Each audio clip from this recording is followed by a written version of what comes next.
Yeah, wrong. Welcome to another live. Not a show. It's a mission, darling. Welcome to. I nearly got it. Well, welcome to the live this evening. We're going to do something a little unusual after. Where are we? Sunday, Wednesday. Word was you quite enjoyed it, but what we're going to do is we're going to have a bit of fun this evening, and we're going to have that a little later. Why? Well, because there's stuff to do. And it is Sunday. I am going to give you the usual Sunday evening body of the Kirk briefing as to what's going on in the world. And what else we're going to do? It's bloody Sunday before Christmas, man. We're not. We're kind of gonna take things seriously, but we're not going to take things seriously. We're just going to have a bit of fun, man.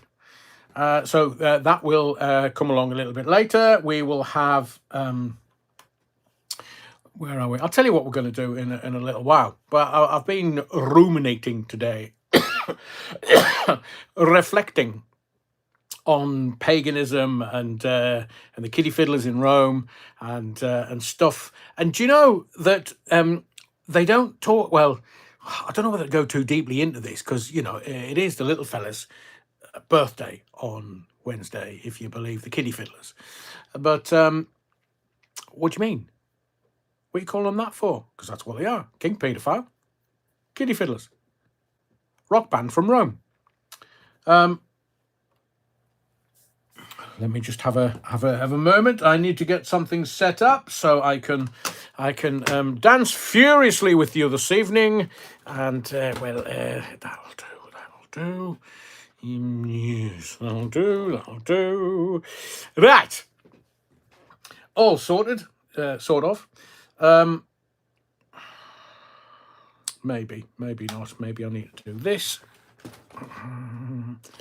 And just to bring this a little over here, because I did try something earlier today. I am working furiously in the background for you.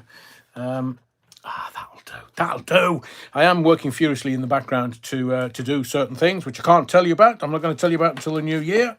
So the first thing I want to do this evening, while everyone gets their feet under the table, is if you would kindly smash the likes on your way into the body of the Kirk, because that would be manners.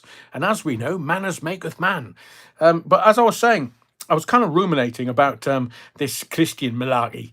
Well, we can, if you're theosophical or philosopher or I don't want to kind of get too deeply into the God malarkey. I mean, I've got the Richard Dawkins book. God don't exist is the main thrust of the Richard Dawkins book. But I was thinking about God the Father, God the Son, and God the Holy Spirit. You've heard that phrase before, haven't you? Before I go into the comments and the parish notes, because everybody talks about it. And then I thought, and I've said this to you before, does God the Father say to God the Son, "Oi, Jesus, mate, go and get daddy's slippers. It's freezing in here." Unsure. But have you noticed how they talk about God the Father, the patriarchal system, and God the Son? He gave his only Son.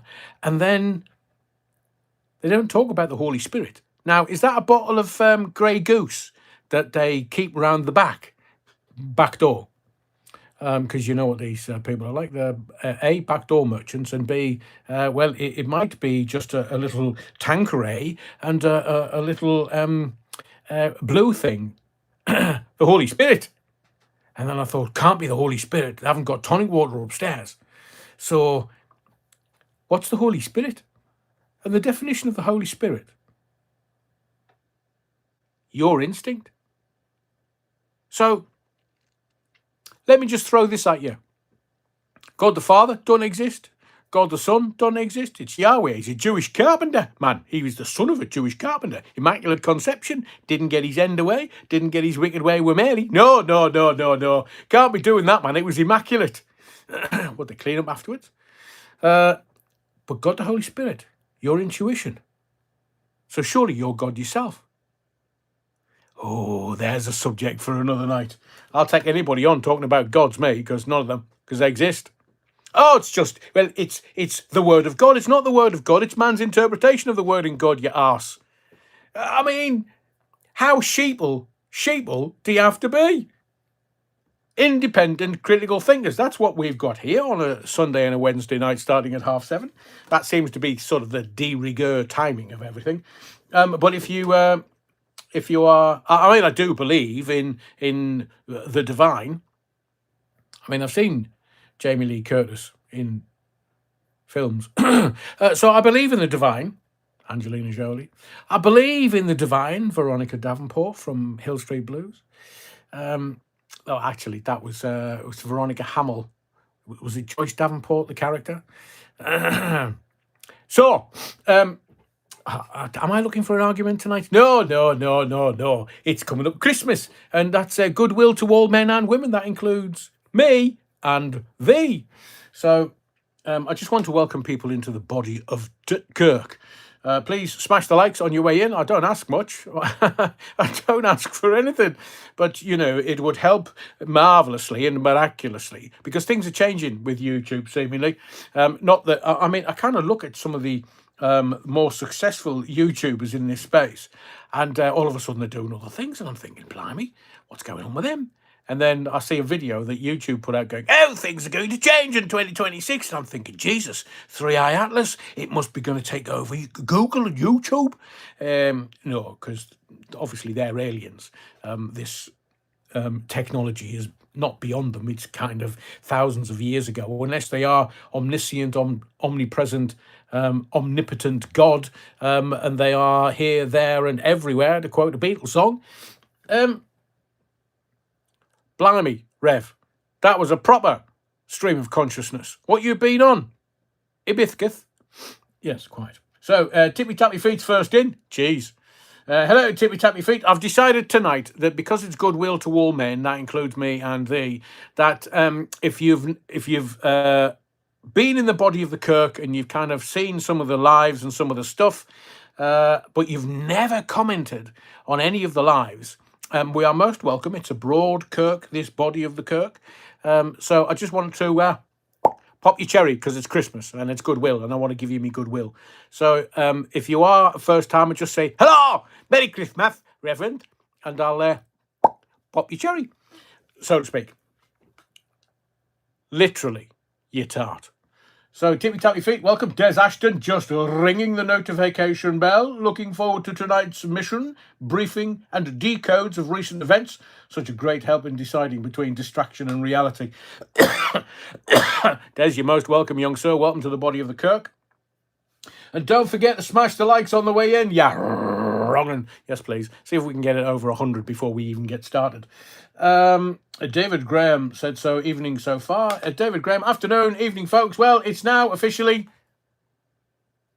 hang on, winter.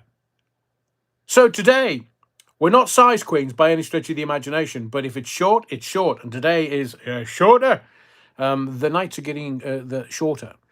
So it's nearly summer, man. You know, they only last about 12, 13 weeks each season. And we're like, oh, bloody hell, the world's coming to an end, net zero, oh, let's just trash everything and just set it on fire for a bit of warmth. Quite.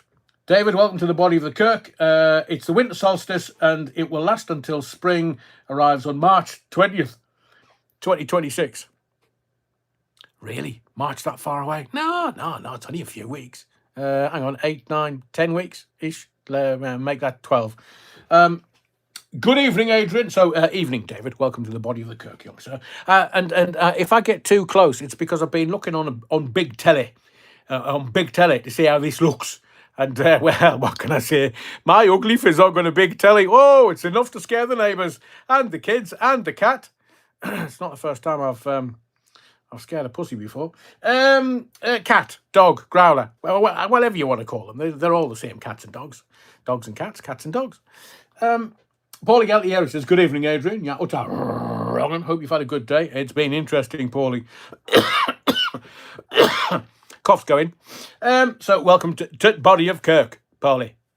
I've no idea why I've suddenly started talking in a Yorkshire accent. I'm not even from Yorkshire, so... David continues, well, the bloody cricket down under.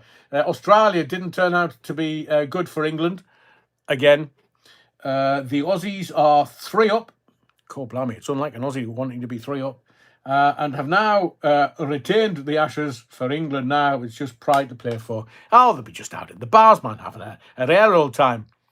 Did they really want to win?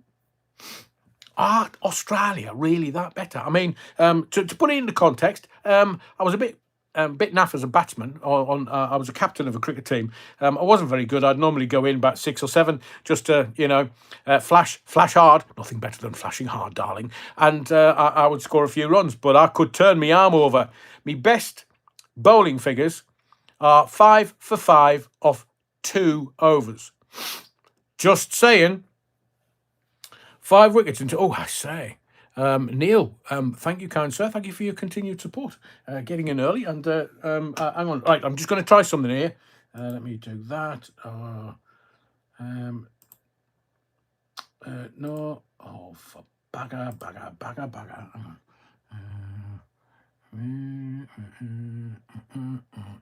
No, let's do. So I've. No, I haven't. Oh, there it's there. See if I can. Sorry, Neil. I can't. I can normally heart them, but because I'm still at top of page, I can't heart it for some inexplicable reason. But thank you all the same, young sir. Thank you, Neil. Really appreciate it. And to anybody who continues to the legendary Battenbergers who continue to support the channel, thank you very much. Right, we've got nearly 110 people watching. Smash the likes, you wrongin'. I don't ask for much. Will there be a live on Wednesday? Will, you've got to be joking me, man. Hang on. No, that's Christmas Eve. I have a Christmas meal party, family do thingy. And trust me, if I do a live and don't do the family party, I don't know why I pointed over there, and I don't do the family party and I'm not in the kitchen helping out, then literally there will be no more lives and you can all come to me funeral. So, no, Will, oh, hang on a second. Will, is that the first time you've commented? Fantastic. No, Will, there won't be a live on Wednesday, but in a moment or 3, well, I may as well tell you, there is going to be the Reverend's Christmas Day speech. Because, let's face it, Charles the Weak, he's only going to come on and go, well, I've been ill. Do you know when the old ones get together? What's the first thing out of the mouth? Oh, I've been a bit ill. Oh, yeah, I'm on new tablets. And all they talk about is their ailments. Now, I get that they've lived so long that they're more than happy to talk about their ailments. But you watch the old ones. No, I don't include myself in that. But you talk to one of the old ones, first thing, oh, me ailments. So, first thing Charlie's going to do, I've had cancer. Still got it. And you, Charles? Oh, well, we're winding down my treatment. Oh, so you're not stopping it at all? Is it in remission? No. Still got it. So we shall wait and see. But no, I'm not going to talk about my ailments, not me coughing and nothing. There's going to be a Christmas Day speech from the Reverend of the Body of the Kirk. We may have a bishop appear just to deliver his bishop's finger, and Sister Mary and the Austrian nuns. They all might make an appearance. So it will be the Reverend's Christmas Day speech. You don't want to listen to Charlie's. I mean, I know he's the king, and I know he rules everything apart from the Rothschilds. And I know he's a bloodline going back thousands of years-ish, maybe. Joyman! But there will be the Reverend's Christmas Day speech. I will, maybe, during this live, tell you the story of the Queen's Christmas Day speech that... well, it means I'll probably never get a KBE, KBO, MBE, MBO, MB, CNN, BBC. Oh, definitely not the BBC. So maybe I'll tell you that story. In my youth, when I was first starting in radio. Hang on, Des. At what age do you become an old one? Leading question, Des. Over 75. Because we're all young here in this life. Right, let's just welcome everybody at the body of the Kirk. Nicky Watson, BD Cool, Reg D, Des Ashton, Gavin Davis. Hang on, let me just take a couple more comments because there were some really good comments early on. David Graham says, no wonder Santa gets fat, Amalia. I also heard a rumour that he's allergic to Battenberg cake. Mrs. Claus seems to think that.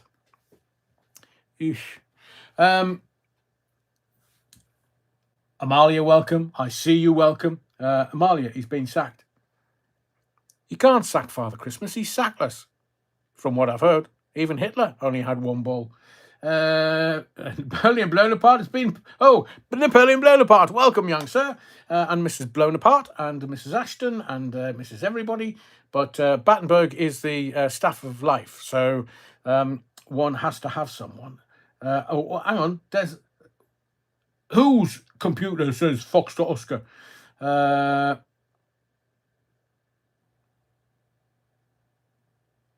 Oh, I see you. Who's that? Right, I'm going to go back to Des. I'm curious.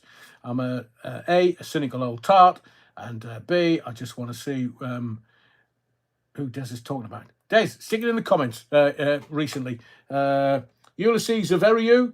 Did you hear Sander can't catch the super flu? He gets a pass. Well, I wouldn't say he's had the jibber jabber. Can't talk about the jibber jabber. Well, we can talk about the jibber jabber, but it's unfair because I'm not judging anyone. Amalia says, it's however old you feel, and I feel fucking ancient. Look, Amalia, I went and did some of the Christmas shopping yesterday in, well, you know, the zombie apocalypse that is otherwise known as Christmas shopping. I went Christmas shopping, some of it, foodie stuff, not presents. I'm a tight ass northerner, I don't buy them. And M&S. I mean, M&S, like Waitrose and M&S, posh. People with money, posh. M&S, you pay through that. I mean, I was looking at some of the... Just look. 1, cynical old tart. 2, tight-ass northerner. So I look at the prices of everything thinking, holy Jesus, how much do I get to shag the checkout girl at this price? Bloody hell. I've seen cheaper hookers, not just, you know, friends have told me. It's like Bishop Nicholas will give content from the pulpit, Rev. He may be talking drunk truth. Ooh, brilliant. Isn't there a new bloody new Bishop of Westminster, Bash the Bishop of Westminster? We're off Wales on Boxing Day as we're playing Wrexham. 5:30 KO, ridiculous time to play. Bloody Sky. No, Boxing Day. No Premiership, Boxing Day. Just saying, Sandra. I was looking at your stats today, and you're only like another 3 wins off the top 10, and only then another 9 points or so away from. You're not far away from the top 6. Just keep going. And I know you've lost 6 or 7 this season, but you're one of the teams that has lost the fewest times this season. And I just thought to myself, if only they'd won half of those 6 at the beginning, you'd be up in the bloody playoffs, Sandra. So I am keeping my fingers crossed for the Blades. And Leeds won yesterday. Fantastic result. And Villa has, scuttled. It's a technical term that we use in football. Who did they beat? Was it Man U? They back-scuttled Man U, or was that Villa? Either way, Man U got a back-scuttling. They do that in Manchester. Now, that, you know, I understand what I'm talking about here. I just know that it's a phrase used by Mancunians. Don't ask for whom the bishop's finger points. It points for thee. Oh, Tom, don't know. You'll scare me. You'll frighten me. Oh, no. 130-odd watching and 64 likes. Holy Jesus. Come on. Bash the likes, you're wrong. And hang on a second. Neil Cunningham said there is only going to be one Premier League game on Boxing Day. Manchester United versus Skunks. How dull's that going to be? I don't fancy Manchester United's chances. And Neil says, my son went to the Echo Arena in Liverpool last night and paid £8 for a pint of Kronenberg. Robin Feckers. At least Dick Turpin had the decency to wear a mask, Neil. Phil Van says, do they still do drifter bars? Oh, David Graham, Sunderland play Leeds United at the Stadium of Light next Sunday at 2 p.m. Oh, Sunday kickoff, what they're doing, man. Well, I'll either be in a good mood Sunday night or I won't be. So, right. What are we going to talk about this evening? Well, firstly, we're going to have a party tomorrow night. We'll have a party tonight, a party tomorrow night-ish. Because I know that you come here for the critical thinking. And you just want to learn and know and be armoured with information that you can regale your family and friends with. Ah, you bunch of feckers. Adrian Allen told me this. Look, 3 years ago, I was telling you about Venezuela. You don't believe me, do you? Read the news. I mean, it's not very difficult at all. Well, it's not for you, me, but that's why I'm in service of you, your family, your community, and yourself. Why? Because that's the way that we should be. I've told you, 2026, off go all the major organisations, police, BBC, Labour Party. It's going to be wild, 2026. And just remember this, because you're going to need it in 6 months or 9 months. You'll go, bloody hell, wish he'd told me the lottery numbers. So we'll have a little bit of a party tonight, and then we'll have a proper party tomorrow night. I'm not getting dressed up or anything. I'm not wearing stockings and suspenders again. I got arrested last time, Your Honour. We're going to have a secret report. I understand that my spies are out at the secret Labour Party Christmas party. I'm not going to give you any more details than that because I understand it's very interesting and I understand that they're all perverts. So I will submit the secret report from the Labour Party Christmas party tomorrow evening. And don't forget the Reverend's Christmas Day speech. It's coming. Make sure you've liked, subbed, and dinged the bell. And you've got the thummy thing going on. Stuart says, what's the lottery numbers, Rev? If only, Stuart, if only. And Les Griffiths, Jake Paul is a charlatan. And he's got his jaw broken in 2 places, Les. I couldn't have laughed anymore. My incontinence pants at the moment in December, I've ruined so many pairs that I'm going to have to go to the NHS and say, oi, can I have some rubber pants back, please? It just made me laugh. It just... And you can see that there's obviously been some kind of... Well, the first 4 rounds wasn't really 4 rounds of boxing, was it? It was see who could run the fastest and the furthest. I think it was probably he wanted to get his training in for the Great North Run next year. And Albert Medcov, Jake Paul as a dancer. That's not exactly how I would have called it, Albert, but I think you're being very generous and very kind. And, Anthony Joshua, after some saying 70 million, take half of that away for taxes and stuff. And he's going to give 35 million away to charity, seemingly. But then again, who'll believe anything you read online? And in the 6th round, I mean, I think AJ was starting to get his rhythm. And you can see Jake Paul knew what was coming. So I don't know whether he was psychic, and if he can give us the lottery numbers so we can win next weekend. Christmas, goodwill to all men. But he knew what was coming. You could see it on his bloody face, and you could see AJ going, oh, I'm going to absolutely batter the foxtrot out of you. Little jab, bang, straight down the pipe, and he went down like a sack of shit. And you could see him go, oh, that was a punch. Well, yeah, definitely. And it broke your jaw in 2 places. Oh, how do we end shite, man? I mean, he's straw weight.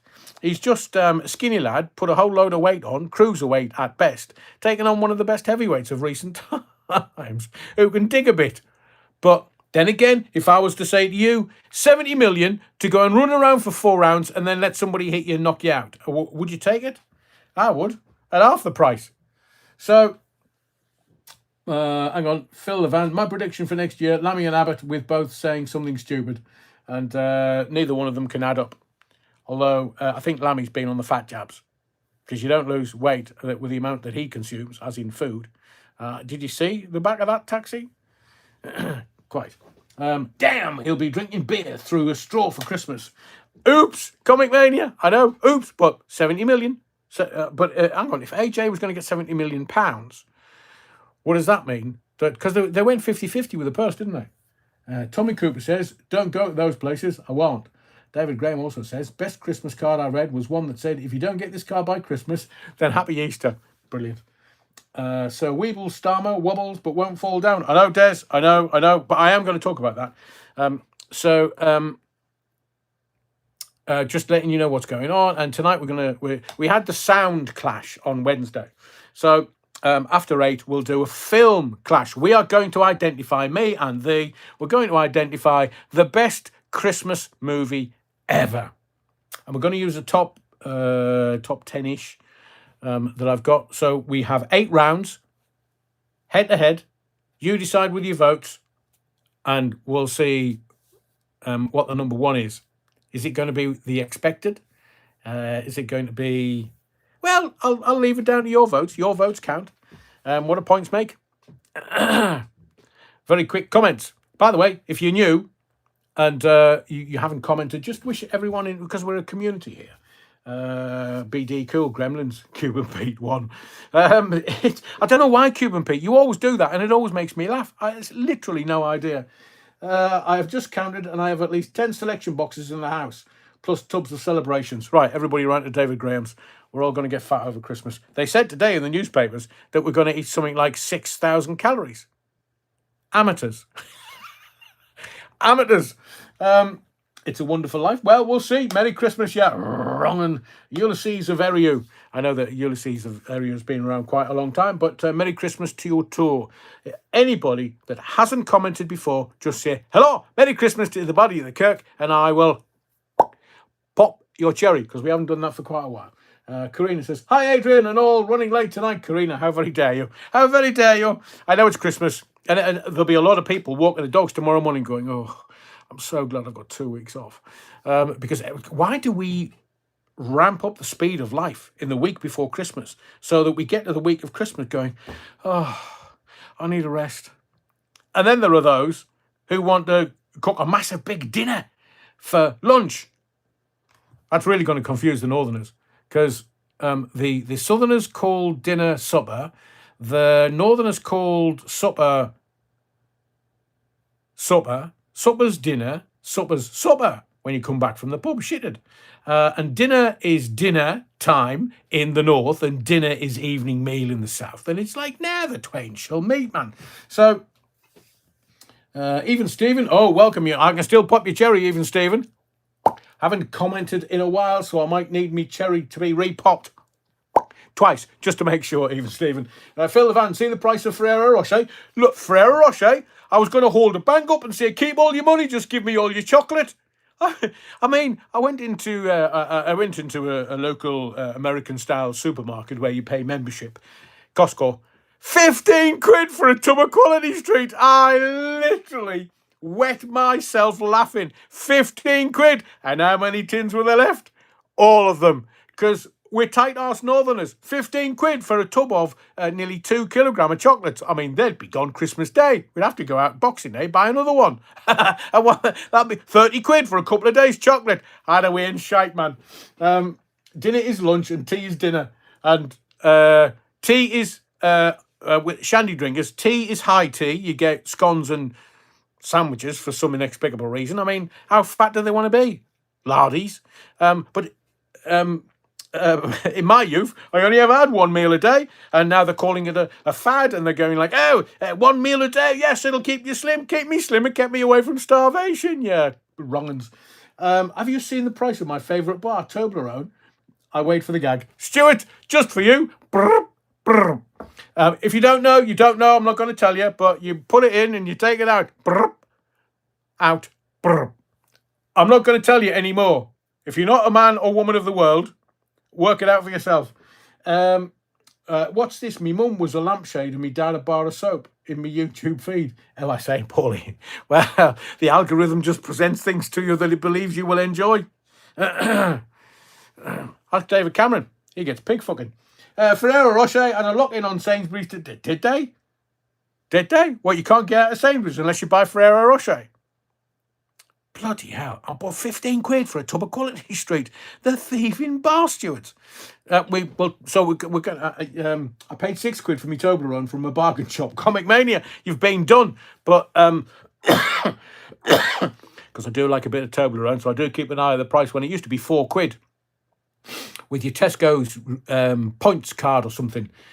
6 quid. I mean, the thieving bastards. Oh, they're all like, oh, so it'll be one of those what do they call it? Um, Something purchases. You'll just go out and go, oh, I'll have that and I'll have that. But we're all sheeple. We go out. That's why I mentioned going out and doing the Christmas shopping yesterday, because we got out early enough to buy stuff. And then as it started to get to 10:30, you could feel the zombie apocalypse descending on the supermarket. And then on that American supermarket that you buy membership for, descending, and people are like, oh my God, we're going to be off work for one day, so we have to buy enough food to last us for 3 months. And you think, are these people mad? It's just one meal. We're having ours on Christmas Eve. A lot of you. I do enjoy a bit of Clarice. Good movie, Chianti. And fava beans. What was it? But I remember Hannibal Lecter before he became Hannibal Lecter. I remember Hannibal Lecter when he was the Scottish actor. Bagger. Oh, he's doing that. Have you seen that 007 Road to a Million? It's on, is it Prime?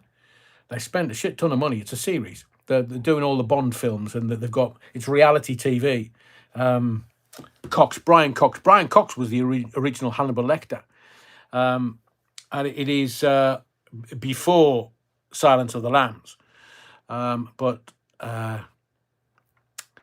is that a Christmas? No, it's not a Christmas movie. Surely not. Surely. Amalia, yes, Stuart's in Dublin. Great grog in Dublin.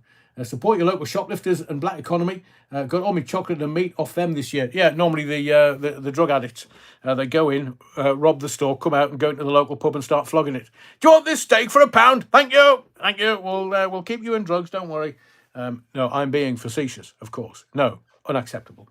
I'm going to download and watch all the Mad Max movies for Christmas. And Porky's Comic Mania. I've been too busy this week. I have got it on DVD, and I just. The thing is, Porky's is kind of like a guy's film. Any guesses who will replace Tess and Claudia? Will they be extra woke and totally ruin the show? Oh, Amalia has jumped the shark, to use an Americanism. I've not watched it for years, ever since they got professional West End dancers in, seemingly amateurs, but I'm not interested. Some ex-lioness won. What? It's always the women, or gay men, or other levels of wokerati, and now they're saying, oh, some cross-dressing bloke is going to cross-dress next year, and well, it is on a weekend, so he can use his weekend name. Oh God, man, Neil, don't upset me. Amalia, it will be Rylan and Alex Scott. It's done. It's finished. It's over. Let me tell you. It's the BBC's. Look, Doctor Who. The BBC. Oh, we'll make the Doctor a woman. What? The target audience is the teenage male. Oh, she gonna kind of be scantily clad? No, we don't do that on the BBC. We're going to get Disney in, and Disney will cough up some of the money, so we won't pay it. And then it kind of it went to shite. Sorry, thought you shouted at me. Linus sleeps no more. Good to see you in the body of the Kirk. I know you've had your cherry pop before, but I just fancy doing it tonight. Popping your cherry. And then we get Obi-Wan Kenobi. Can't remember his name. He was that memorable. I can't even remember what he looks like. I didn't watch him in Doctor Who because he was shite. The storylines were shite. And now they're all, oh my God, nobody's watching. Nobody's watching. Well, of course nobody's watching, because everybody thinks it's shite. You changed it because you thought you could, wasting taxpayers' money and using the public purse to trash things. A beloved national treasure, and you trash it. And now they're going to go, yeah, we're thinking about, no. TV by committee? No, it's shite, said a spokesperson. And now, Strictly gone dancing, Strictly gone woke. And if you go woke, you'll go broke. So tonight, Film Clash. We're going to do the films. We're going to work out, me and you, the best Christmas film of all time ever in the last 150 years.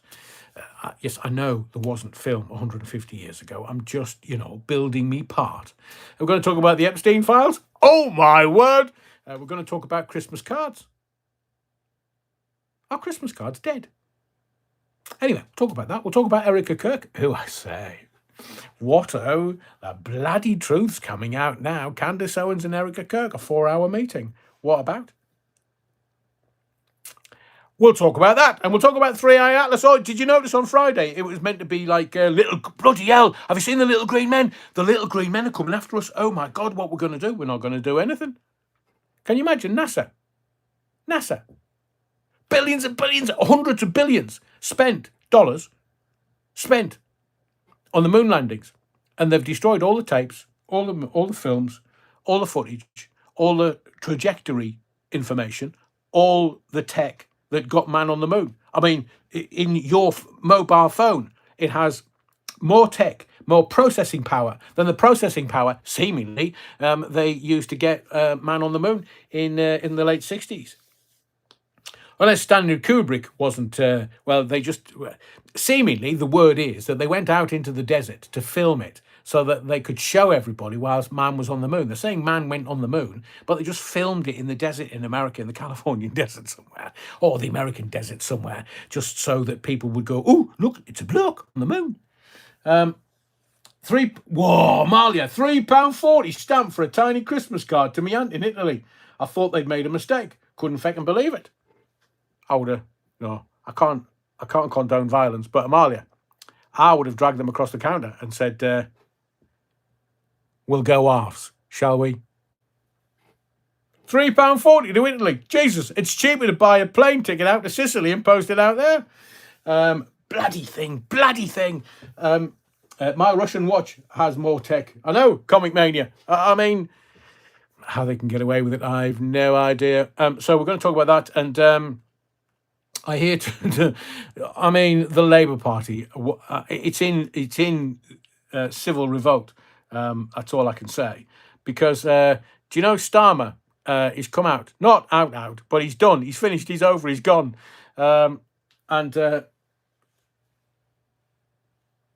Even Stephen said, the other night I saw a bright flash and said, oh my God, it's 3i Atlas. It was just a local news launching firework. Same, just aliens, but they can't prove the aliens.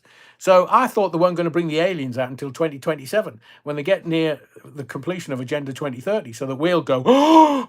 I mean, I've seen V on the telly in the 70s. What have I got to worry about? Just open the gob, put a rat in, a cat in, do anything. Mrs. Wolf, that's a Bad Wolf Project. Mrs. Wolf has sent 11 cards from France to the UK. No way. 55 bloody euros. Do they have a French equivalent of Dick Turpin? Got to watch Starlight 17 for Christmas. Love that movie. Soul Rebel. Good one. Anyway, shall we... I want to talk about Starmer, because that man, he just talks shite. They just put a paper in front of him and he just reads what's on the paper. He doesn't actually believe any of it, and his speechwriters just write it. But what they've decided to do, that's the Labour Party, is beyond. But I will tell you this. Hang on a second. Where am I going to do this? What's that? No. Do I... right, standby caller. Bugger. This is what I need. I need some paper. Should we do the French equivalent of Dick Turpin? Macron. That's very good. I'll set them up for you, Bad Wolf Project. P.T. Ham, how you doing, gorgeous? Oh, I say, Amalia. Good evening, folks, from Legalista. Good to have everybody in the body of the Kirk. Now that we've got quite a few, smash the like so we can get over 100, please. That would be truly would be appreciated. So let's do a subject or two before we do round one of the film clash, and it will include It's a Wonderful Life. It will include Elf. It will include Home Alone. It will include White Christmas. It will include Muppet Christmas Carol. Oi, oi, oi. The Polar Express, Die Hard, The Grinch. I kind of boxed all of the Grinch into one. Miracle on 34th Street. And then Love Actually. So we're going to do. It'll also include Trading Places and Gremlins, and Bad Santa, Snowman, Edward Scissorhands, and National Lampoon's Christmas Vacation. They seem to be, from my research, the most popular film. So we're going to find out who is the most. Let me just do that so I know what I'm talking about. Who's going to be the? Reckon David Icke watched V, the TV series, and it affected him. It was from the 70s. Phil Levan.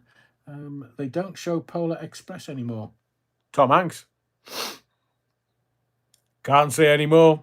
If you know, you know. I know there are some people in the body of the Kirk will know all about Tom Hanks. Elf, says Amalia Grassi. You think the UK is bad? The French national debt stands at 3,499,257,000. That's just from all the Coca-Cola on trains. Debbie does. Les, that's very funny. Tom Handkerchief, Ulysses of Uriu. Am I pronouncing that correctly? Clark Griswold, Brill character, Soul Rebel. Right. I want to talk about the Epstein files.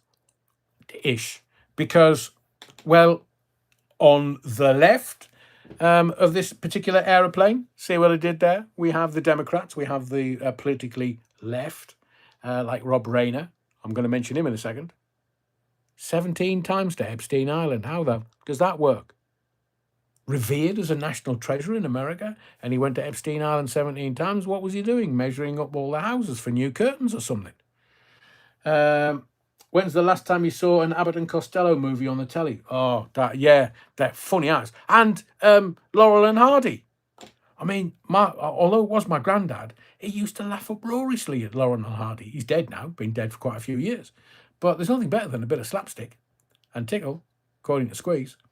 On Norman Wisdom, a British national treasure. Sadly stiff now. At his age.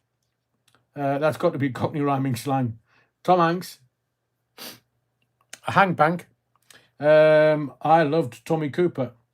A tissue. We all fall down. Favourite gag. And Buster Keaton. Oh, yeah.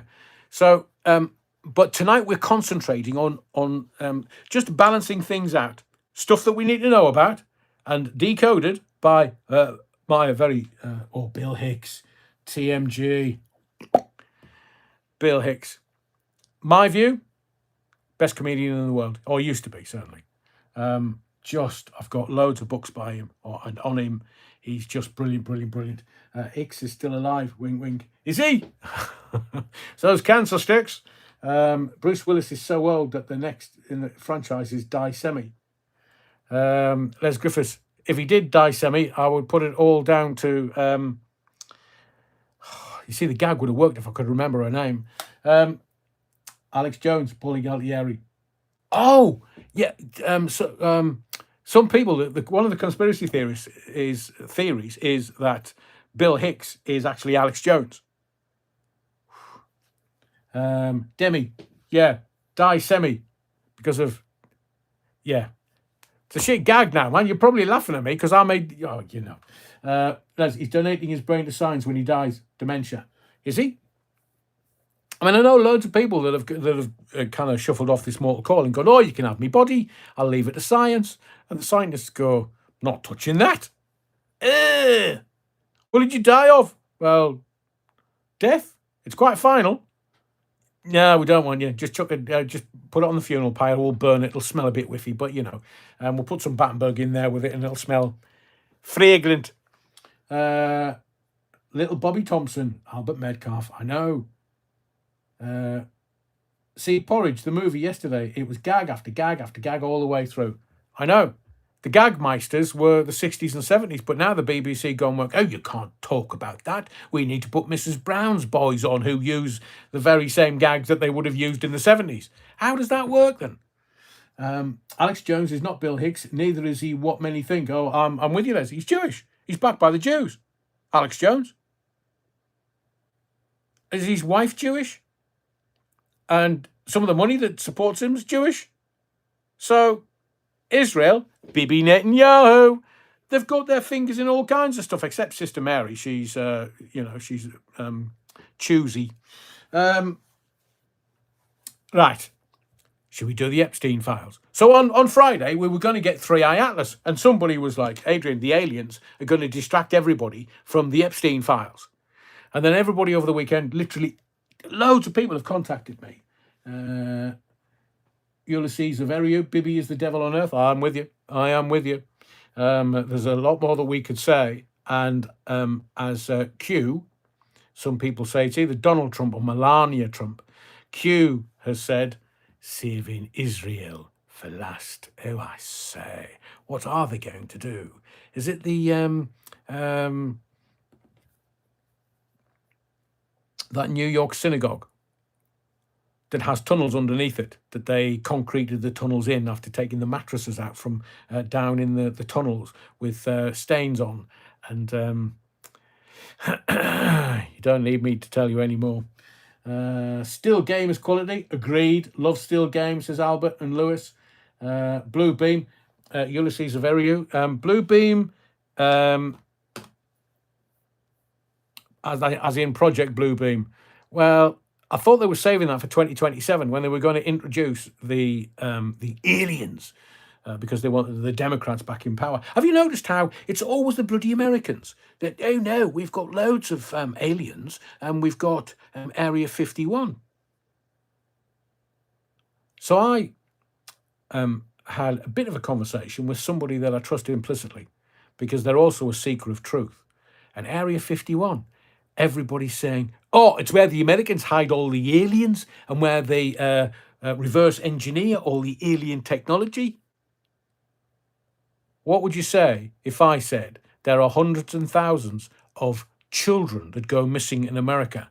And where do they go missing to? Well, Area 51 would be perfect because you think it's about the aliens, when I'm a more cynical old tart than you, and I think that'll be where certain people take kids to do whatever they do with the kids. Area 51. Can't get in, can't get out. Nobody knows what goes on there. Don't believe everything that you're told, including 3i Atlas wasn't fucking aliens. 170 million miles away from Earth. 170 million miles from Earth. And they said, oh, that was close. I mean, Jesus, we keep telling women that that's 6 inches.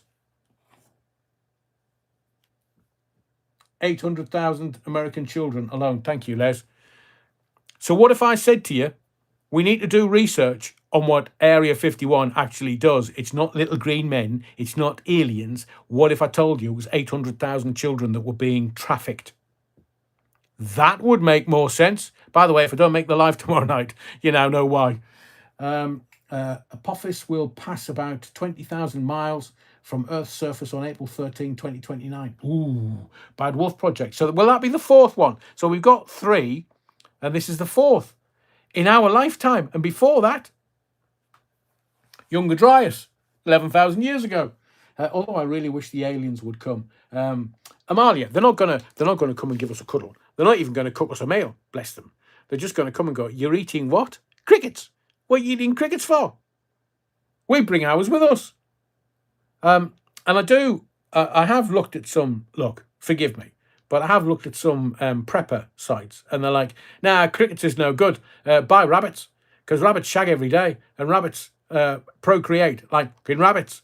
So you just get more and more freebies, more than chickens, more than goats and pigs and stuff. So if you're going to be a prepper for the zombie apocalypse, then buy rabbits, because they will shag loads. Bit like Andrew Mountbatten Windsor. Sorry, Andrew Battenberg. Although I really wish the aliens... Oh, that was Amalia. Thank you, Amalia. In space, no one can hear you scream. I know, Comic Mania. That's why 3i Atlas, we can't hear them laughing their caps off. Bloody earthlings. What are for mash, get smash. That was in the 70s. They still think we look like that. That's the aliens, not me and you. There was a famous alien incident at Roswell, New Mexico, USA, way back in 1947. I know, David. I know. But so it was a weather balloon? And everybody was told, say it's a weather balloon. So everybody said it was a weather balloon. But now that they've set it up with all the underground tunnels and underground sites, it would be the easiest place in the world to traffic children. Now, I have no proof of that, no corroborative proof, but it would make the best and most sense because nobody can get in there. Even Roswell was meant to be a setup. I agree, Amalia. I've seen a post of an astronaut giving himself the jibby-jabby in space. No way, Ulysses Averiu. Really? Bloody astronauts. Space cadets? I would agree with you. Napoleon blown apart, some like a good probe. I've seen those aliens. E.T. was saying phone home. I'm not sure who home was, but the length of that finger, you can keep that away from me. Oh, by the way, Epstein files. That's what we're talking about. Not aliens, but Epstein files. So they've released all these pictures and photographs, and I'm going to get into some of the people that I've seen there in these photographs. And one of them's a strap-on. Now, that's a technical term that we use in radio, but a strap-on is what certain royals have their partners wear well, it's more like a surgical procedure. It's called strapedectomy, and you have this you have this procedure done with a strapedectomy, and there's pictures of what can I say, dildos on wires, and you just think, hang on a second, oh, you muggy tart, what are you showing me a picture of that for? Yo, you don't even wash it. With your money, you should be buying newbies every time. And they've showed the pictures. So I'm not sure whether somebody's strapped it on and Epstein was Epsteined because it was too big, or whether there are royals that, well, they've got them pegged, that's for sure. And you've got these pictures of all these dildos and sex toys, and it's like, oh yeah, grubby tarts. At least Diddy had the decency to have some baby oil to hand, laced. So Friday it was going to be 3i Atlas and aliens, and then it wasn't 3i Atlas, it was Epstein files, and then they redacted some. So technically, victims and or underage children have to be redacted, as in their physics. So you can see all the pictures where they've got Epstein and other people, which I will name in a moment, and they've got William Jefferson Clinton, former president of the United States of America, Shagger Clinton, as he's known in my house, and I'm sure in Hillary's house, because I doubt they have for decades. I understand that I was told by a very senior and very well-known household name in talking about an American, not connected at all, but and on a completely unrelated topic, said that, oh, yeah, she likes rug. Really? Yeah. Normally for lunch. Really? Yeah. If you don't know what I'm talking about, you might need an education. I'm not going to give it to you here, but you seemingly, yeah. Likes comfortable shoes. Interesting fact, the film Men in Black. Oh, sorry. Interesting fact, the film Men in Black, it's the emphasis on the wrong syllable, rooted in real life and conspiracy folklore. The Pentagon tried to stop Spielberg from making the film as it was too close for comfort. Of course they would. If you're trafficking kids, and what's the best form of PR if they're saying it's aliens?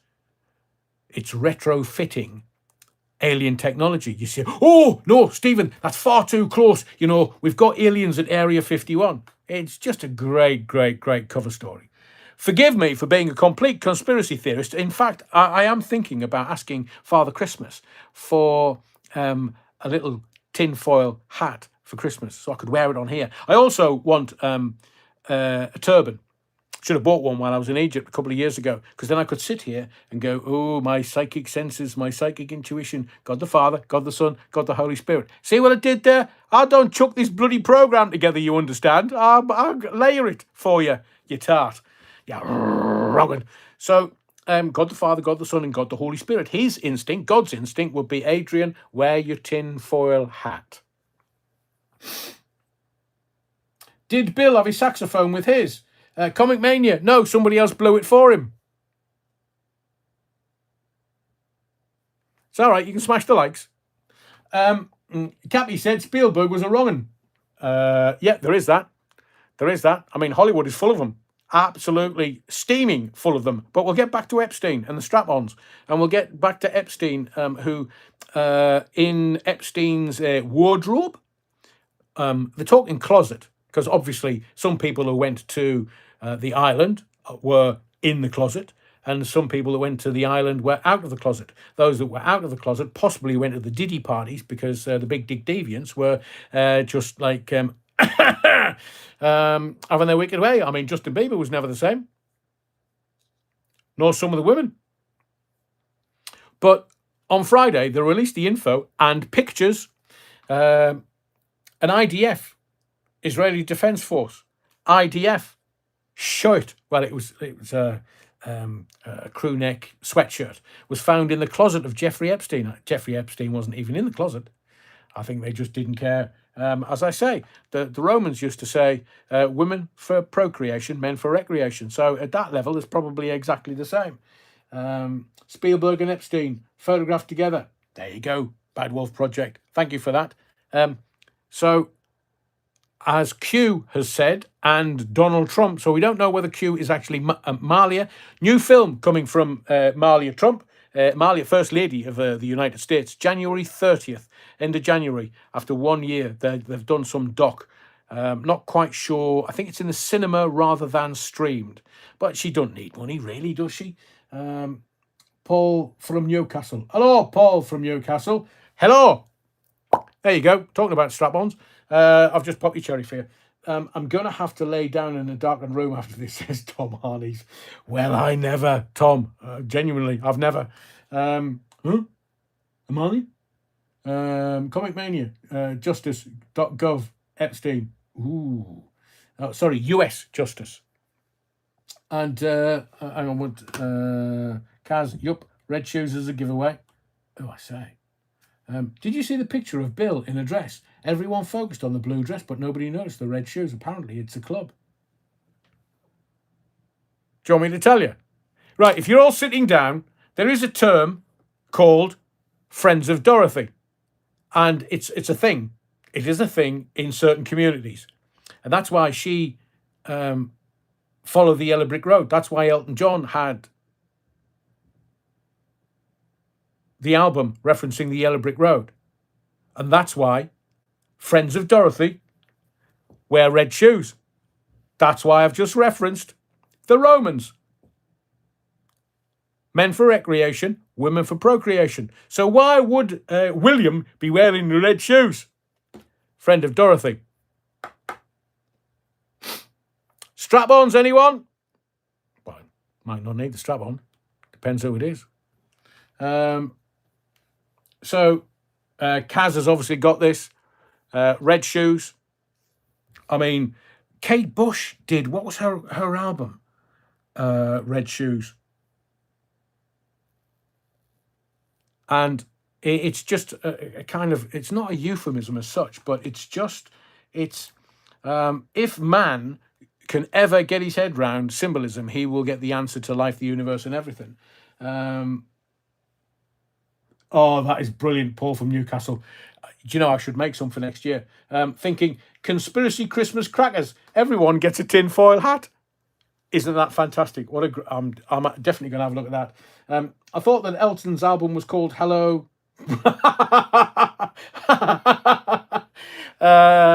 Yes, but they changed it because that wouldn't have sold as many. I'm not going to tell you on here. Have a look at what the Bad Wolf Project's typed. It's goodbye. Is it goodbye or hello, Yellow Brick Road? They ruined red shoes for me, Vix Tex. But that's indeed, symbolism is the oldest language. Of course it is. Ask the Egyptians. But the Egyptians were, I was looking at something today, and the Egyptians escaped from kind of serfage from another tribe in Egypt. And we're always taught about the Egyptians being the Egyptians, and they were the start of population within Egypt. No. But the red shoes? Oh, yeah, absolutely. Friends of Dorothy. And if you, as in Dorothy from The Wizard of Oz, and So if you want to know more, just ask AI or Google Friends of Dorothy. You just don't look at the images. You'll find out what it is, unless it's Epstein's strap-on, of course. Kate's album was based on the movie The Red Shoes, which, if you haven't seen it, is brilliant. Tom, I kind of have, but I haven't. I was aware of... no, I'm not going to drop names, but back in the 80s, head of music at Rock FM, I was invited to a sound party with Kate. Bowie's Let's Dance, put on your red shoes and dance the blues. There you go, Neil. So Bowie loved the old, as we say in the Northeast, chucky pudding. That's another another quaint Northeastern expression. But yeah, and well, I know Nile Rodgers is married with kids, but Bowie was also married with kids. So, but he and Jagger had a thing, didn't they? What do you mean, Adrian? I thought you said this show wasn't just thrown together. Of course it wasn't. So we've gone from Red Shoes, Friends of Dorothy's, to David Bowie, put on your red shoes and let's dance. From David Bowie to Mick Jagger, who they both had an affair with, and Mick Jagger was pictured with Jeffrey Epstein on multiple occasions. My work here is finished. I've just completed the 360 circle that you didn't even know existed. So I'm saving Israel to last, and then Michael Jackson. Now, I've told you before, Michael Jackson was the most prolific paedophile in showbiz history, bar none. I can tell you that at Neverland, he had his bedroom. Now, it's not like your bedroom or my bedroom, which is like a little box. His would have been the size of the roaming hills of Nantucket. It would have been massive. But what he did was he boxed it off so it had an escape room within his bedroom. And the escape room was some size. So what he also had was pressure pads under the carpet of... Yeah, I know. And I remember when I did that on the BBC. God blimey. Look, I'm going to talk in code now because we'll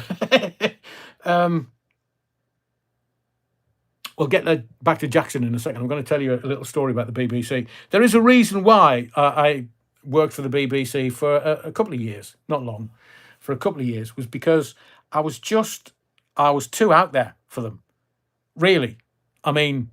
Just so I had David Icke on the BBC when the BBC went, he's got what? No, he can't have bloody David Icke on his show. Oh, too late. And then I had who was the porn star?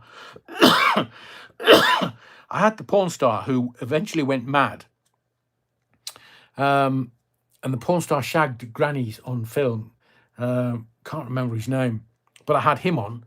And I was doing some really outrageous stuff on the BBC. But it was entertaining. That's why I had the highest figures in the history of that particular radio station of over 40, 50 years. I had the highest ratings because people were like, well, he's talking about what? So one night, a friend of mine, who shall remain nameless, Dean, said, there's this theory, Adrian. And I said, what theory's that? He said, women in red shoes don't wear knickers. So I went on the BBC. This is late night. It's adult conversation. It was late night. So I went on and said, there's this theory. My mate, the beer boy. No, it wasn't Bendover or Bonnie Blue or Wayne Rooney. Ron Jeremy, Les Griffiths. Thank you very much. Great minds think alike, Les. Yeah, Ron Jeremy. I had Ron Jeremy on for a 2-hour interview. And literally I was just, so Ron, did you shag grannies? And he said, who do you think? I am Wayne Rooney. And I said, no, not Chocolina. Chickalina. Sylvester Stallone. Carl Watney, you've seen the film. Not Bendover. But in fact, I would say Jake Paul was on his knees with Anthony Joshua more than Bonnie Blue's on her knees. So I did this thing all around red shoes. And women that wear red shoes wear no knickers. My mate Dean laughed his cap off for ages and ages and ages after it. I mean, I think it was just one of those kind of pub topics that you talk about. And somebody wrote in, How very dare he? Bloody thing, he can't say that. So the boss dragged me in. And he said, what did you mean by that? I said, what do you mean? What did I mean? He said, what did you mean by that? I said, well, it's quite evident, isn't it? He said, no. I said, it's a theory. Might be a conspiracy theory, but it's a theory. And then the next night I went in and somebody rang in. I mean, we talked about really mind-numbing subjects sometimes, and I had to make them sexy. I had to make them engaging. So the next night I went in, and this guy went, oh, I'm trying to pickle me onions. I said, is that a euphemism? What's that? I said, is it your onions he's trying to pickle, or is that the wife trying to pickle your onions? He said, no, I'm trying to pickle me onions. I said, well, a very well-renowned chef, Big John Holmes, Cuban Pete. Yes, Les Griffiths. Did Comic Mania not get it? Red shoes? No niggas. Don't understand. Les will tell you. Les is sharp. Be more like Les. So I said, oh, I'll tell you. I've got a really well-known celebrity chefy friend. And he said to me, Adrian, if your pickled onions are not really, they don't have any flavour, they don't really have any taste, apart from vinegar, he said, there is something that I use all the time. And I said, what that? He said, well, it's a technique rather than an additive. He said, what I do is I put the onions in a jar, and then he said, I pour the vinegar in, but there's some kind of chemical imbalance in it that if you don't do the right thing, it won't make your onions taste correct and taste piquant. And I was like, oh, what's that? He said, so what you do is you pour the vinegar onto your fingers and just let the vinegar drizzle down your fingers into the jar. And so obviously you've had to wash your hands beforehand because you're a chef, but you drizzle the vinegar down your fingers into the jar and onto the onions, and it pickles them and it makes them taste fantastic. And I said, oh, he did give me the technical term for it. Yeah, he said it's called the vinegar strokes. So when you get to the vinegar strokes, you know that it's going to taste fantastic, and you'll get all excited once you're on the vinegar strokes because you're nearly completed. And I am not explaining this to you at all. If you know what the vinegar strokes are, brilliant. If you if you don't, I'm not telling you. Just Google vinegar strokes. Just don't look at the images. Just don't look at the movies. So the boss was like, Adrian, my office. Oh, what for now, boss? And he said, somebody's called in again. I said, what about? And he said, oh, Comic Mania, that's brilliant. He said, so what were you talking about pickling onions last night for? I said, because it was, it's BBC local radio. Didn't you like me talking about pickled onions? He said, so just explain to me the vinegar strokes. And I said, what do you mean? He said, yeah, it's the last few strokes, Stuart. And Marley's off to Google. I said, well, yeah, it adds more flavour to your onions. And he tried to get me, the boss tried to get me every which way. So just explain vinegar strokes to me. I said, well, it's you pour the vinegar over your fingers, and it somehow is a chemical reaction with the heat or something from body temperature, and it just changes the taste of the onions being pickled by the vinegar. Adrian, you know that's not what you meant. So what do you mean? He said, that's not what you meant. I said, yes, it was. I said, it's a well-known technique among chefs. Are you not a chef? Do you not understand? I'm not a bloody chef. How would I understand? Well, there you go. Every day's a school day. Just go home to the wife and say, just every day's a school day. Adrian Allen taught me all about the vinegar strokes in my office today at work. I swear to God, I wish I'd recorded it. But you see, the managers are not very bright, so they don't even know when you're winding them up. So there you go. There's me medal. I told a BBC manager, editor of a BBC radio station, all about the vinegar strokes, or how to pickle your onions and have them taste magnificent. Just enjoy your vinegar strokes. Whatever Adrian's on tonight, can I have some? Lionel, oh, Jesus, I've not even had any of me hibiscus. Have you noticed I've not coughed? It's Christmas, man. Goodwill to all men. Genuine. You can ask some of my work colleagues at BBC Radio Cleveland and the manager there. Vinegar strokes, Adrian. Vinegar strokes. Yes, boss. Do you want me to? And there's still an old boy somewhere on Teesside going, can you know what he was talking about? I told that manager he was talking about the vinegar strokes. And if you don't know what they are, just Google them in inverted commas.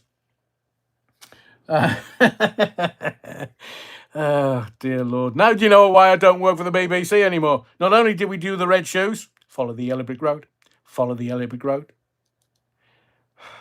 Friends of Dorothy.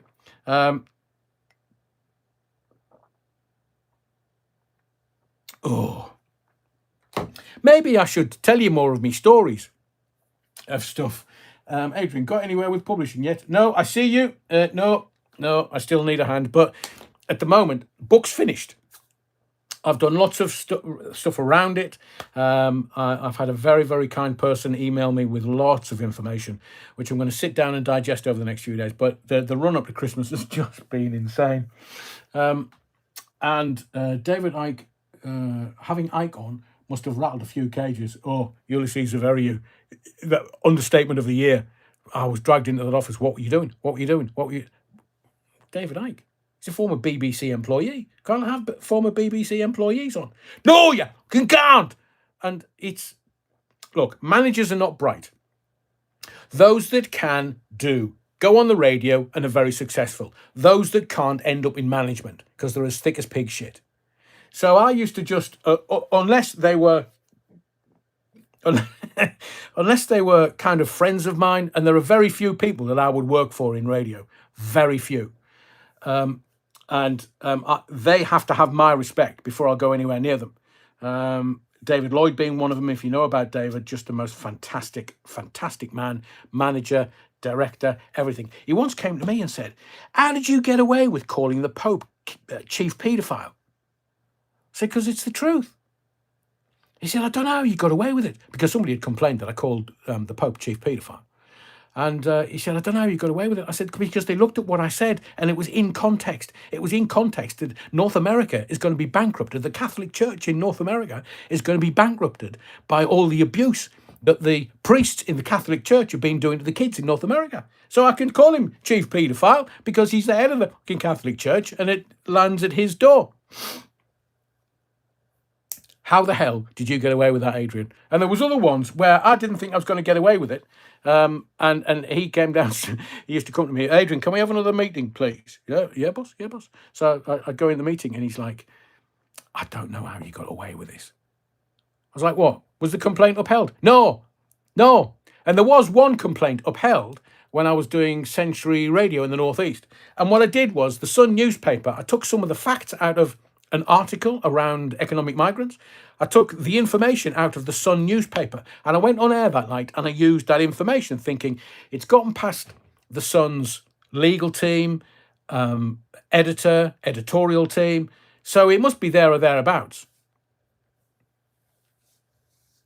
Somebody complained saying I was inciting stuff, and another boss, a very dear friend of mine, Adrian, can we have a word? Okay. What's this? We've had a complaint about the stuff you've been talking about by the economic migrants and the stats that you gave out. He said, we're going to have to defend this. I said, well, right, okay. Do you want me to bring the newspaper in for you? What do you mean? I said, well, all the stats that I used on air were taken out of the Sun newspaper, the most popular newspaper of the day. And I just used those for, oh, did you? So he put the defence in to the radio authority or whatever it was, and before Ofcom, and they upheld a complaint. And I said, how can they uphold a complaint when the figures that I used were straight out of the Sun newspaper that had been put by their editorial team, their editor, their owner, their legal team, and they say I was wrong? So surely the Sun should be wrong, but the radio authority doesn't oversee newspapers.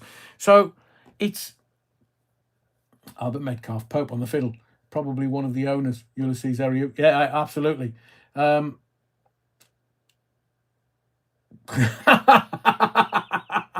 That's very funny, Les. Glow-in-the-dark Johnnies. It used to look like somebody was opening and shutting a fridge door in my household, in my bedroom, in our bedroom. So let's get back to Epstein files. I've probably made you laugh too much. Where are we? Oh, bloody hell. It's going to take me too long to do. Should we do the film Clash tomorrow night? Find out, because there's only 20 minutes left of the live. So I've spent too long trying to make you laugh. We'll finish off the Epstein files because I've got more to tell you. So we'll save the film Clash for tomorrow night, because it's party night tomorrow night. And the last time I did a party, have you been to my radio stuff? Comic Mania. I'm coming to that. Had you wished, as to say in the Northeast, I'll be with you in a second.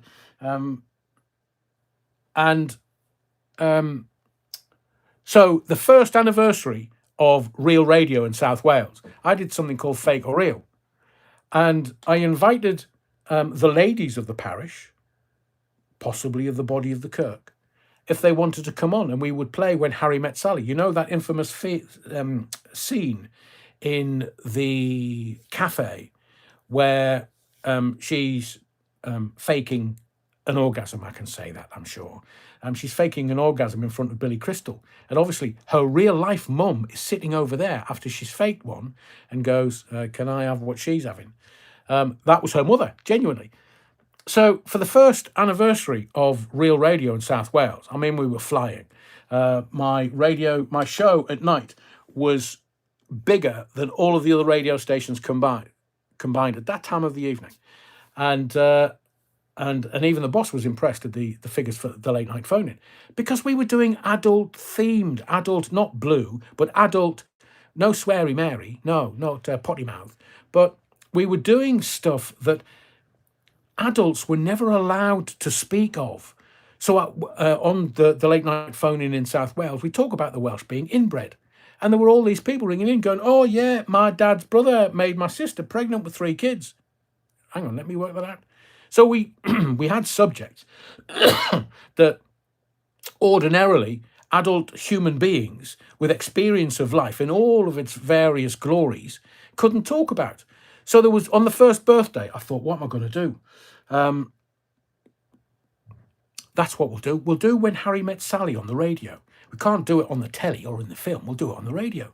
So I said at the beginning of the phone-in at 10 o'clock, look, everyone, this is an adult phone-in. So after 11, all the kiddywinks will be in bed. There'll be, obviously, lights out, not looking at anything or listening to anything, because they've got school the following day. I think it was a Thursday night. But we're going to play When Harry Met Sally on the radio. And I could hear the audience literally go, what? I said, so what I've done is I've got a panel together. Dave Brooks, one of the other presenters, who fantastic bloke.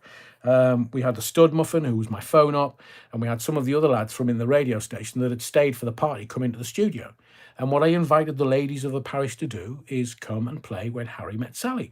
And we would mark their orgasms out of 10 for content, dexterity, and show business, how engaging it was. So we had a panel, and for an hour we had all the women of South Wales come on the radio, pun intended, and I'll wait for you to stop laughing.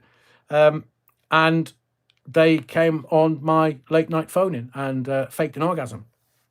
Except the Stud Muffin said to me, line 3, Adrian, line 3. I said, oh, by the way, and Fake or Real is actually on my playlist here on this channel. It's there for you to listen to. So that's corroborative evidence that we had the women of South Wales and elsewhere fake orgasms on the radio.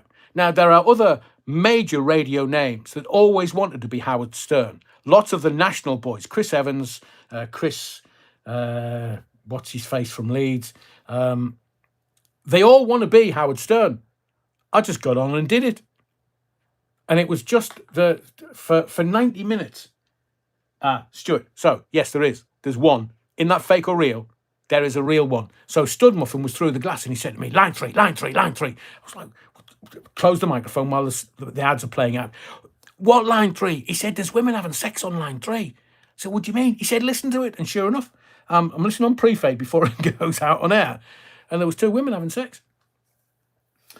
So I put them straight on air. I didn't care. Just put them straight on air. And sure enough, there's a real one.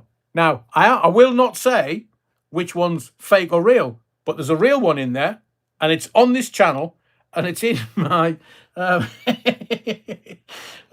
Chris Moyes. Yes. To a point where Chris Moyes did a gig in South Wales and must have listened to my phone in or something. Did I do David Shayler as well, Dean? God, I forgot about that. Hang on a second. I'll talk about that in a second. So the fake or real. Just go and listen to it. There's a real one in there. That's all I can say. Where is it? Comic Mania. Go to a playlist. I think it's Adrian's radio playlist, and there's only maybe a dozen. It's called Fake or Real. Oh yes, Chris Moyes. So Moyles. He must have been doing a gig, and the morning after, I used to have this catchphrase, "Who's your daddy now then?" And that catchphrase came from, Scum, the movie, where Ray Winston, there's somebody else kind of being Johnny Big Bollocks in the Borstal, and it's called The Daddy, and he reckoned he was the daddy. So Ray Winston, there's a very famous scene. He walks through the Borstal, and as he's going to see this boy to have a quiet word in his shell, like, he takes a sock with him. As he goes past the pool table, he puts some pool balls in his sock. So he goes to this guy and he said, "Oh, you think you're the daddy, do you? Bosh." So has a little quiet word in his shell, like, and made him aware of this sock and these pool balls. And the payoff is something like, "Who's the daddy now then?" Or something like that.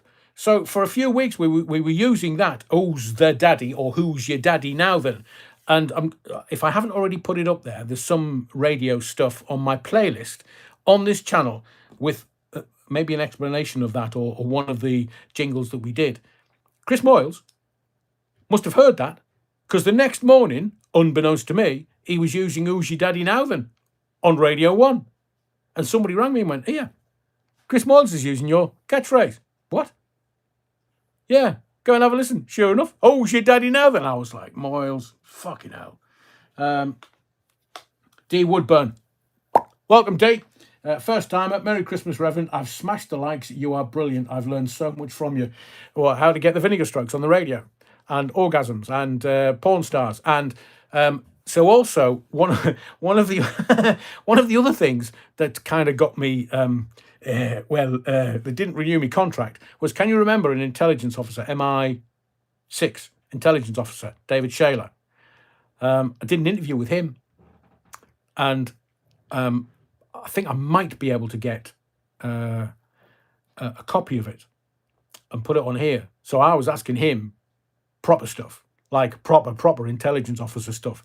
But seemingly they said that David went a bit mad, and his partner at the time, who I was speaking to, is now on social media, and she gives interviews, and I'm trying to get her on. Annie, is it McMahon?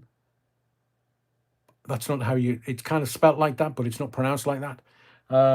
And Amalia, every day's a school day here. Stuart, so Chris did a Dougie, copied something of yours, Rev. Well, infinite monkey theory, where you give enough monkeys enough typewriters and enough time, they'll come up with the works of Shakespeare. But it was very interesting that he'd been in Wales the night before, and all of a sudden he's using some of my stuff. Savile friend Giaconelli was charged with indecent assault in the 70s. So David Shayler, yet another interview. I was doing interviews for people, critical thinkers, people with life experience, people that want to be informed as well as entertained. And the David Shayler interview, in my view, was a cracker. I'll see if I can get some of the interviews. And this is 20 years ago. So getting, Jeremy What's-His-Face and David Icke and David Shayler on a late night BBC radio phone-in where people could ask questions and get critical theory and answers was very few and far between. But I'm a grown-ass man. Why can't I talk about things on the radio that people want to know about? And why can't I talk about things on here? So we'll finish off Epstein. I wanted to go, so I did the full 360. Michael Jackson, I thought it was little boys, but seemingly, why was he pictured with Epstein on Epstein Island? Why?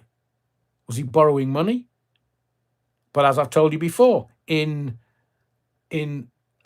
so his Michael Jackson's cook, female, and one of his security spilled the beans. This, or easily nearly 30 years ago. And in this book that I've got somewhere, they spilled the beans about how pressure pads under the corridor leading to his private bedroom, his private quarters, had pressure pads underneath the carpets so that if somebody stood on them, an alarm went off in his bedroom. So why, when he's got his own security team 24/7, why would he need those pressure pads to alert him that somebody was coming to his private quarters? And within that private quarters was an escape room where you just lock yourself in and nobody can get in, only you can get out. And he had the jungle juice, and he was plying young boys with it. So BD Cool, Jacko's, in my view, most prolific paedophile in showbiz history. And there are some utter wrong-uns in showbiz. Look at Bill What's-His-Face, who used, similar to Diddy, Bill Cosby. Thank you, Les. Appreciate it. Michael Jackson does a good I'm Forever Blowing Bubbles. Yeah, he's a West Ham fan, King. And to stop the monkey getting into his bedroom. I bet he was very upset at that monkey, because I heard that he was always spanking the monkey. Yeah, Jacko and the Jesus Juice. Of course, Paulie. Did Jacko use Epstein's money to buy the rights to the Beatles catalogue? No, this picture was taken after that. I mean, Paul McCartney never forgave him. So, Michael Jackson, pictures with Epstein, and there's Mick Jagger. Now, for legal reasons, I've got to be careful how I say this. But Mick Jagger, Jeffrey Epstein, and Bill Clinton. Now, we know from what's coming out that Bill Clinton was a shagger. Ask Monica Lewinsky. Oh, God, Bill, you've got it all over me dress. Have you got any tissues? Oh, Monica, you could have swallowed.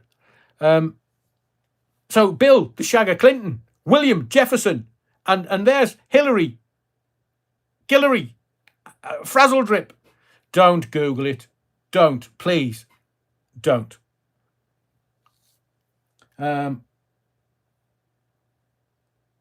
Marley's upset. Everybody in the body of the Kirk. Feck off with a buffering canty phone. Had enough of it. Breathe, Marlia, breathe. I'll take my time and I'll slow down. So Mick Jagger, on a few different photographs, is with Bill Clinton. He likes a Bill, does Mick. Bill Wyman. Bill Wyman likes his bananas green. What, you don't know the name Mandy Smith? Go and Google that then. Bill Wyman with a Y, W-Y-M-A-N, Bill Wyman. And Mandy Smith, 13-year-old. Mick Jagger with Epstein.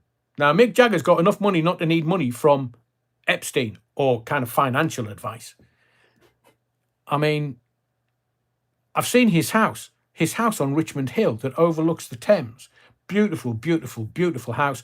Beautiful, but it's terraced. So what he did was he just bought next door and knocked it through to have, I think Jerry lived next door while he was living there. But why would Mick Jagger be on Epstein's Island and with Jeffrey Epstein? I mean, he's already had a band member that liked his bananas green. And then there's Richard Branson, good old Beardy. And he's in a picture with faces redacted of either victims or underage females. So Richard Branson is with Jeffrey Epstein, and I guarantee you this, that'll be sanitized from the internet tomorrow. So what they've done very cleverly is they've got the Epstein files. And Trump's gone, so you want the Epstein files, do you? Right, I'll release them. Ah, no, you won't. The Democrats, no, you won't. We're going to go through those with a fine-tooth comb. We better nail him, nail him, nail him. We'll get him out of the presidency because he's affecting our income potential. United States Agency for International Development. Anybody? So, I also worked out. So, Branson, Beardy, is in pictures with female faces redacted. So, they're either underage and or victims. With Richard Branson in the picture.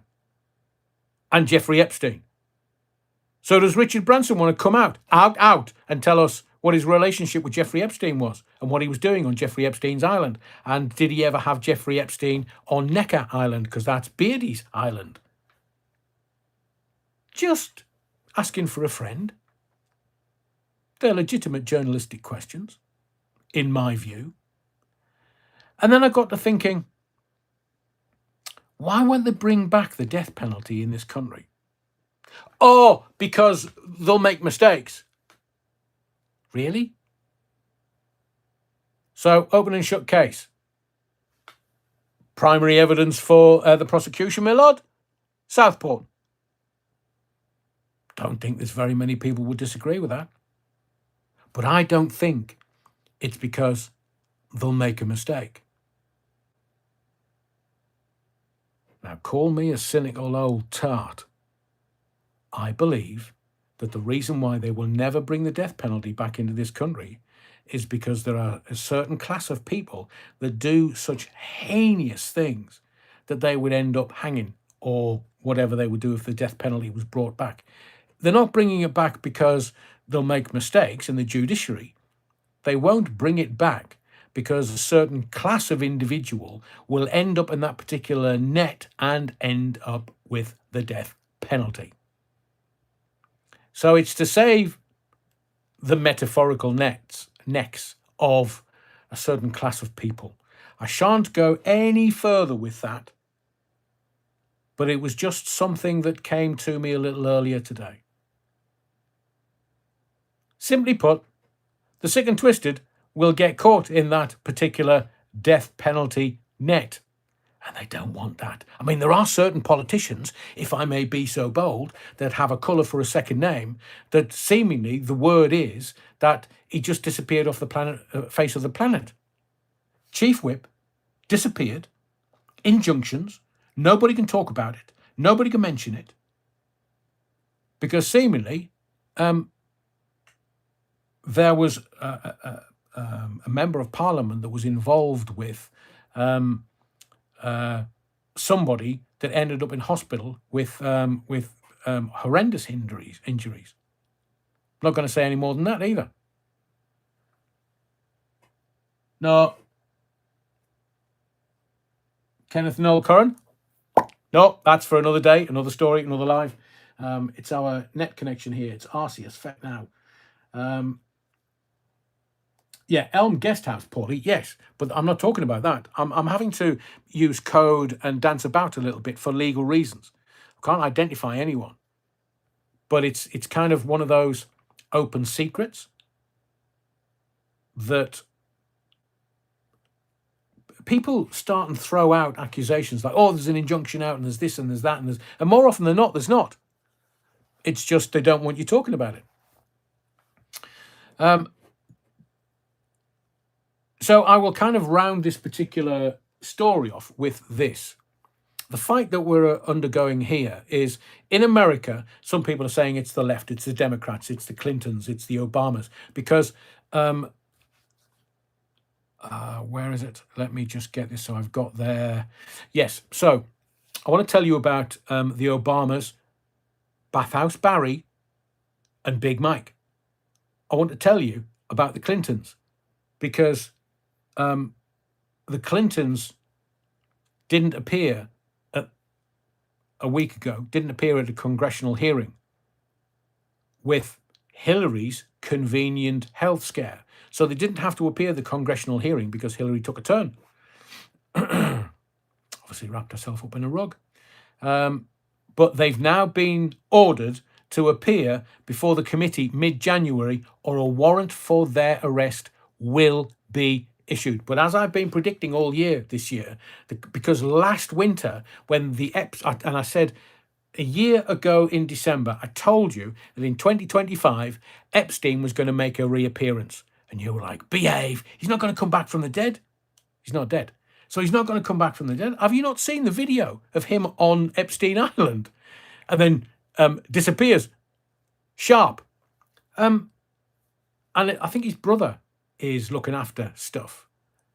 But a year ago, the Clintons legged it into Mexico. They thought that when the Epstein files were coming out and Trump was going to be inaugurated as president, that he was going to come straight for the Clintons. Because if anything comes out from, if 10% of what I know is actually true, it's going to make your hair curl in 2026. Hair curl. You're not going to believe it. It's going to be so outlandish and so out there. You're going to go, nah, that's not true. That can't be true.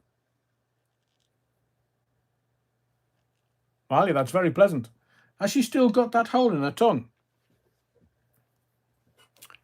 Forked.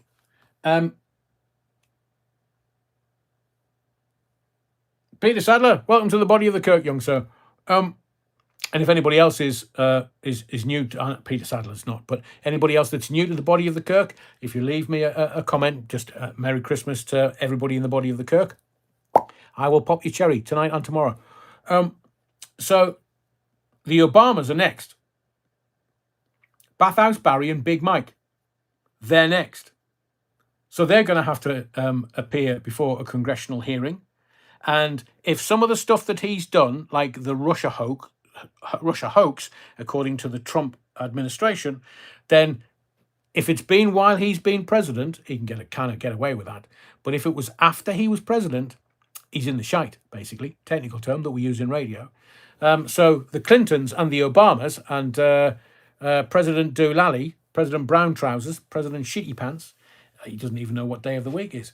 Is he actually going to go for an ice cream yet? So there is something called Q, the letter Q, and the Q posts. Now, 7 years ago, that's why I say Q is either Donald Trump or Melania Trump. It's one or the two, if not both. But 7 years ago, Q posted that on these Q posts, and there's hundreds of them, that the health of the Clintons would publicly decline in an effort to evade justice. So just keep your eye on that. Because, as I say, if 10% of what I've been told over the years about some American politicians, was young William Jefferson at the Playboy parties as well? Oh, I say. Was he in the grotto? Because all the shagging used to happen in the grotto, didn't it? The Playboy Mansion. Whilst young Hugh Hefner is taking the little blue pills, all the young ones are in the grotto shagging anything that moved, from what I'm told. And I've seen some of the interviews. So Q posted that the Clintons were going to have some kind of health issue that would publicly decline in an effort to evade justice. So we're talking about, if we can say that the American president is possibly the most powerful man on planet Earth simply because of commercial power, then two of them are looking down the barrel of a judicial gun. And Trump, they tried to stop him becoming president because they knew that this was going to happen. So who would it be that would try and stop Trump? AutoPen, anyone? Anyway, seems Q was on the money again. I was going to talk about Bondi. There's lots of other stuff to talk. I mean, literally, even though the kind of press have gone to sleep and gone to the pub to get shitted on Friday, and they won't re-emerge until 2 weeks down the line, the same with the politicians. They'll have 3 months off for the Christmas week.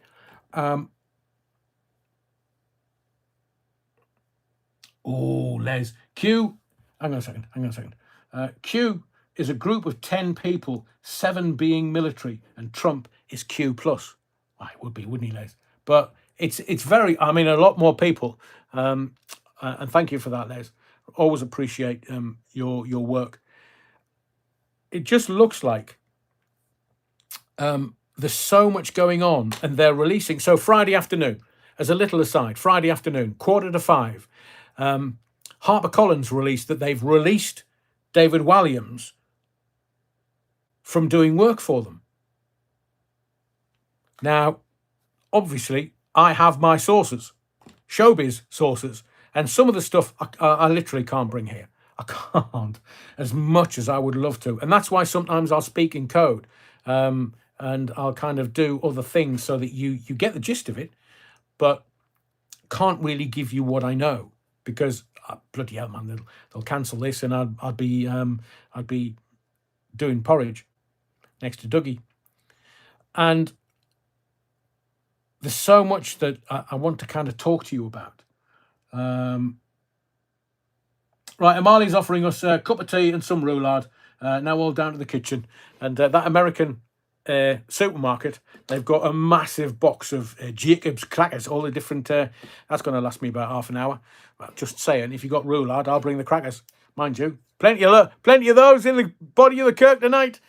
So there is stuff that I want to talk to you about. I'll leave it till tomorrow night. Tomorrow night might just go on for days.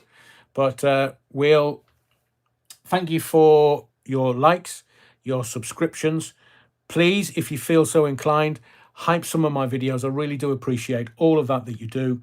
I know that we're now into sort of the Christmas and New Year fortnight. So remember, Thursday, Christmas Day, there will be the Reverend's Christmas speech. Let's see who does better in the ratings, Charles the Weak or Reverend the Hard. See what I did there? I might get Sister Mary to do it. She's probably better looking. And we'll do another live Monday night, tomorrow night, and then I'm going to have to record stuff. If you've not listened to any of the ghost stories that I've been doing over the past 20 days, then they're all up there for you. Some of them are, I would like to say humbly, lovely. And there's layers upon layers. So if you're hyper intelligent, you'll kind of get some of the stuff, and even if you're not like me, you'll just get a nice little ghost story that I'll put the willies up you for Christmas. See, I'm in service again.